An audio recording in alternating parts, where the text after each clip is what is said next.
अस्सलाम वालेकुम मेरे व्यूअर्स, उम्मीद करता हूँ कि आप सब खैरियत से होंगे। आज मैं आपको एक बहुत ही मजेदार कहानी सुनाऊंगा जिसका नाम है खरगोश और कछुआ। एक दफा का जिक्र है कि एक जंगल में खरगोश और कछुआ रहते थे। उन दोनों की आपस में गहरी दोस्ती थी, लेकिन खरगोश जो है वो हमेशा कछुए को उसकी सुस्त रफ्तारी की वजह से उसको ताने मारता था। एक दिन कछुए ने खरगोश से टांग लाकर दौड़ लगाने का चैलेंज कर दिया। खरगोश कछुए की बात सुनकर हंसा, फिर दौड़ लगाने पर रजामंद हो गया। चलो इस तरह मैं कछुए का मजाक उड़ाऊंगा।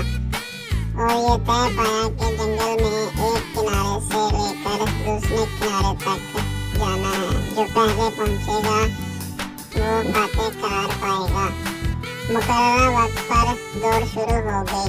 कछुआ सुस्त रफ्तारी से चला, मगर खरगोश तेज रफ्तारी से भागा और जल्द ही नजरों से ओझल हो गया।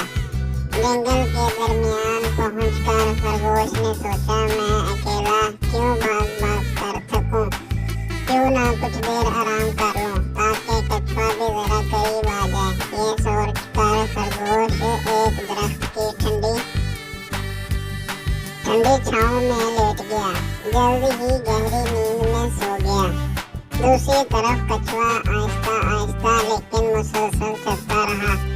रास्ते में वो खरगोश के करीब से खामोशी से गुजरा।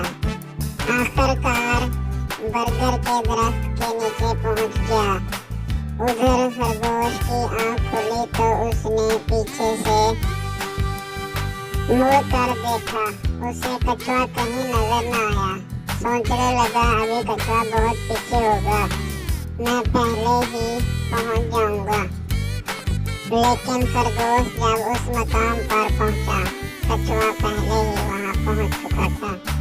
हमें इस कहानी से ये सबक मिलता है कि किसी की मजाक न उड़ाएं। उम्मीद करता हूँ कि आपको ये मेरी वीडियो जरूर अच्छी लगी होगी। अगर अच्छी लगी है तो मेरे चैनल को सब्सक्राइब करें, मेरी वीडियो को ज़्यादा से ज़्यादा शेयर करें। तब तक मुझे दीजिए इजाज़त। अल्लाह हाफिज़।